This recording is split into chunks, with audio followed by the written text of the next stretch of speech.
Hello friends, welcome to DSA with Atul.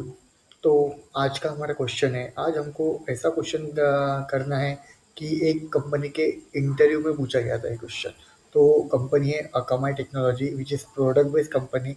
तो एक students है, उसने मेरे साथ एक एक्सपीरियंस शेयर किया कि मेरे को ये इंटरव्यू क्वेश्चन पूछा था, तो मैंने कैसे कैसे सॉल्व किया। तो उसी के बेस से हम वीडियो बना रहे हैं। तो ये हमारा क्वेश्चन है कि इंट एरे है, तो उसमें से हमको मतलब you are giving an integer array, you need to find two elements whose product is maximum. तो ये हमारा क्वेश्चन है। तो इसका मतलब ऐसा होता है कि हमको एक एरे दिया है, उसमें से हमको दो ऐसे एलिमेंट निकालने हैं कि उसका प्रोडक्ट जो है वो मैक्सिमम आएगा, मतलब ज़्यादा आएगा। तो हमको क्या करना पड़ेगा सबसे पहले? तो हमको क्या करना पड़ेगा, इसका अप्रोच ढूंढना पड़ेगा, उसके एज केसेस ढूंढने पड़ेंगे कि हमको सॉल्व कैसे करना है। तो एज केसेस के क्या हो सकते हैं? तो एज केसेस हो सकते हैं इसके सबसे पहले कि हम अगर हमारा एरे अगर खाली रहा तो ये केसेस हो गया। आप वीडियो पॉज कीजिए और आप भी खुद लॉजिक लगाइए कि इसके एज केसेस क्या हो सकते हैं। तो सेकंड हमारा एज केसेस होगा कि अगर एरे में नेगेटिव वैल्यू रही तो। थर्ड एज केसेस अगर होगा कि एरे में अगर सेम एलिमेंट रहता, जैसे one one one one one multiple times रहा तो। अगर एरे में अगर जीरो एलिमेंट प्रेजेंट रहा तो ये चार एज केसेस हमारे हो सकते हैं। चार पॉसिबिलिटी है कि ऐसे टाइम पे हम क्या करेंगे, तो उसका भी हम सोल्यूशन लाएंगे, डोंट वरी। तो तो हमको क्या करना पड़ेगा? तो हमको ऐसे में दो एलिमेंट निकालने पड़ेंगे। ये तो हमारे एज केसेस हो गए। अब हमारा हो गए, अब हमको करना है कि उसका अप्रोच क्या है सॉल्व करने का। तो मेरा एक अप्रोच है कि अप्रोच ऐसा हो सकता है इसका कि आपने बचपन में तो ये प्रॉब्लम की है, बचपन मतलब सॉरी टू से मतलब इंजीनियरिंग में वो प्रॉब्लम तो की हो, इंजीनियरिंग एमसीए में वो प्रॉब्लम की होंगी। लार्जेस्ट एलिमेंट निकालो, सेकंड लार्जेस्ट एलिमेंट निकालो। तो वही हमको यहाँ पे करना है और उन दोनों का प्रोडक्ट करके, मतलब देखो अगर मैंने यहाँ का सबसे लार्जेस्ट एलिमेंट क्या है 20, सेकंड लार्जेस्ट एलिमेंट क्या है 10। तो उसका अगर मैंने प्रोडक्ट निकाला तो उसका प्रोडक्ट क्या आएगा? सबसे ज़्यादा आएगा ना, क्योंकि दो ही ऐसे एलिमेंट वो है कि सबसे बड़े है। तो उसका अगर प्रोडक्ट निकला मैंने वही हमारा मैक्सिमम प्रोडक्ट हो जाएगा। सपोज मान के चलो कि अगर मैंने वन के साथ अगर मल्टीप्लाई किया, मेरा फर्स्ट एलिमेंट है वन, सेकंड एलिमेंट है 20, को अगर मल्टीप्लाई किया तो मेरा आंसर 20 आएगा ना। कि वन के साथ कुछ भी मल्टीप्लाई करो ऑब्वियसली आंसर तो सेम ही आएगा। तो वो तो ठीक है, मतलब वन का ठीक छोड़ दो। फिर सेकंड क्या होगा, अगर मैंने 20 के साथ अगर फोर को अगर मल्टीप्लाई किया तो मेरा आंसर क्या आएगा? 80 आएगा। तो हमको क्या करना है, ऐसे ही एरे को ऐसा ट्रैवर्स करना है, एक एक एलिमेंट उसको निकालना है। तो उससे ट्रैवर्स करने के बाद हमको नहीं क्या, ये आपको सॉल्व कर मतलब ऐसे दो एलिमेंट निकालना है कि मतलब पहले हम लार्जेस्ट को स्टोर करेंगे, फिर उसके बाद हम सेकंड लार्जेस्ट को स्टोर करेंगे, और वो दोनों एलिमेंट का हम प्रोडक्ट करेंगे, which is our answer. Okay, तो लेट्स ट्राई। तो आपको अप्रोच तो समझ में आ गई होगी, एज केस भी समझ में आ गई होगी, और सबसे लास्ट में हम पढ़ेंगे उसके टाइम कॉम्प्लेक्सिटी। ओके, चलो लेट्स स्टार्ट विद कोडिंग। तो चलो, तो कोड क्या होगा? तो वही एग्जांपल मैंने लिया है, मैक्सिमम प्रोडक्ट करके एक क्लास बनाई है। मैक्सिमम प्रोडक्ट ब्रूट फोर्स करके मैक्सिमम प्रोडक्ट करके मैंने एक क्लास बनाई है। तो उसके बाद हमारा एक स्टैटिक मेन मेथड है, उसमें एक एरे डिक्लेयर किया कि जो मैंने एग्जांपल में लिया था वही हमारा एरे है। और एक मैक्स प्रोडक्ट करके एक वेरिएबल लिया, उसमें हम स्टोर करेंगे हमारा maximum product. And after that कि हम ये भी करेंगे कि हम एक फर्स्ट एलिमेंट स्टोर करेंगे और सेकंड एलिमेंट स्टोर करेंगे, ठीक है।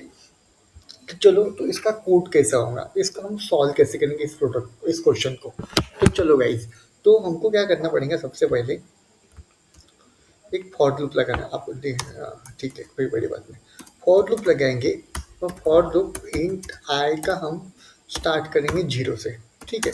जीरो से हमने स्टार्ट किया, ठीक है। और मैं इसकी लेन एरे की लेन पहले मैं यहाँ पहले ही डिक्लेयर कर देता हूँ कि इसकी लेन जो होगी int n is equals to a r r dot len, ठीक है, कोई बड़ी बात नहीं।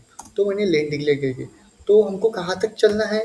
आई के मतलब लास्ट तक चलना है, और आई को प्लस प्लस करते चलेंगे, ठीक है, कोई बड़ी बात नहीं।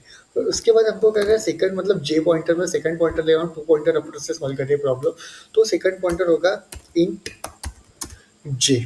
तो जे हम स्टार्ट करेंगे आई प्लस वन से, क्योंकि हमको नेक्स्ट पॉइंटर से जाएगा कि दोनों एक ही पॉइंटर से एक ही जगह से स्टार्ट नहीं कर सकते हमको, क्योंकि हमको प्रोडक्ट चाहिए, ठीक है। तो वो भी हमारा चलेगा, एन तक ही चलेगा, और हम जे को भी हम क्या कर लेंगे, प्लस प्लस कर देंगे, ठीक है। तो यहाँ पे नहीं, क्या अब हमको क्या करना पड़ेगा, हमको क्या करना है, प्रोडक्ट निकालना है दोनों इसका। तो मैं एक प्रोडक्ट करके एक वेरिएबल लूंगा, और उसको मैं स्टोर करूँगा, मतलब उसी प्रोडक्ट पे स्टोर स्टोर करूँगा, मतलब ए आर आर मेरा आय जो रहेगा, आय, और उसके साथ हम मल्टीप्लाई करेंगे ए आर आर ऑफ जी को, बस यही करना है। सॉरी जी। अगर यहाँ पर मेरे को एक लॉजिक लिखना पड़ेगा। अगर मेरा प्रोडक्ट अगर मेरा प्रोडक्ट मेरा बड़ा रहा मेरे मैक्स प्रोडक्ट से,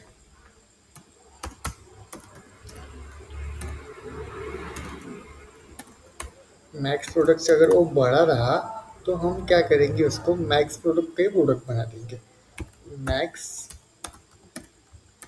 प्रोडक्ट को ही हम प्रोडक्ट बना देंगे, ठीक है,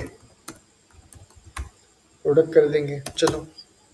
तो फिर उसके बाद हमारा जो फर्स्ट जो है, फर्स्ट, उसको हम एरे ऑफ आई में डाल देंगे, एरे ऑफ आई में डाल देंगे, ठीक है। और हमारा जो सेकंड जो है, उसको हम एरे ऑफ जे में डाल देंगे, कोई दिक्कत वाली बात नहीं है, ठीक है। ये हमारा हो गया, ये हमारी इफ कंडीशन हो गई। इसी के ये हमारा मेन लॉजिक है। चलो तो मैं एक बार आपको और एक्सप्लेन करता हूँ। मैंने क्या किया, सबसे पहले एक मैक्सिमम प्रोडक्ट लिया, उसमें हम बड़ी वैल्यू स्टोर करेंगे। मैंने वो फर्स्ट एलिमेंट लिया, उसको मैं माइनस माइनस वन से क्लियर किया, और सेकंड को मैं माइनस सिक्स से कर दिया। फिर इंट ए एरे की लेंथ निकाली, फिर मैंने एक पॉइंटर लगाया, वो स्टार्ट हो रहा है मेरा वन जीरो पोजिशन से, और जे पॉइंटर हो रहा है मेरा सब फर्स्ट पोजीशन से। वो दोनों क्या करेंगे, ट्रैवर्स करेंगे, और मैंने एक प्रोडक्ट करके वेरिएबल लिया, तो वहाँ पे मेरे को स्टोर करना पड़ेगा मेरा फर्स्ट और सेकंड का प्रोडक्ट स्टोर करना पड़ेगा। अगर मेरा मैक्सिमम प्रोडक्ट से अगर बड़ा है, तो मैं मैक्सिमम प्रोडक्ट के प्रोडक्ट बता दूंगा, और मेरे फर्स्ट में है ना आई को एरे ऑफ आई स्टोर करूंगा, और सेकंड में है ना मैं एरे ऑफ जे स्टोर करूंगा। ये स्टोर करने के बाद, ये ये होने के बाद हमको ये लूप लेके चलते जाएगा, और जब इसको दोनों भी मैक्सिमम प्रोडक्ट मिलेंगे, मैक्सिमम प्रोडक्ट हो जाएंगे, तो हमारी इफ कंडीशन लेके फेल हो जाएगी, और इफ कंडीशन में जाएगा ही नहीं, ठीक है। तो इसका ही है। तो मेरा बाद में लास्ट में मैंने क्या किया कि एस ओ पी में मैक्सिमम प्रोडक्ट मैंने प्रिंट कर दिया है, और अभी हम चेक करेंगे कि हमारा आंसर एग्जैक्ट आ रहा है क्या। चलो तो रन करेंगे, रन। देखो, तो मेरा मैक्सिमम रूटर, वैसे हम एरे में अगर चेक करेंगे 20 × 10 अगर करेंगे 200 आएगा। तो हम उसमें मेरे को टू पॉइंटर दो, मतलब दो एलिमेंट भी दिए हैं, कि उसको वैसे मतलब कौन से एलिमेंट हमारे निकल के ज़्यादा हमारा प्रोडक्ट दे रहा है, और उसका आंसर भी हमको दे रहे हैं। तो यही हमारा है, ये हमारा क्वेश्चन था, ठीक है। तो ये तो हमारा हो गया।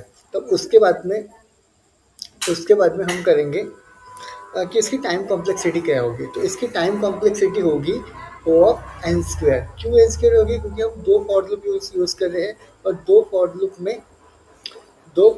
में फॉर के अंदर फॉर है, मतलब n into n n square में जा रही है।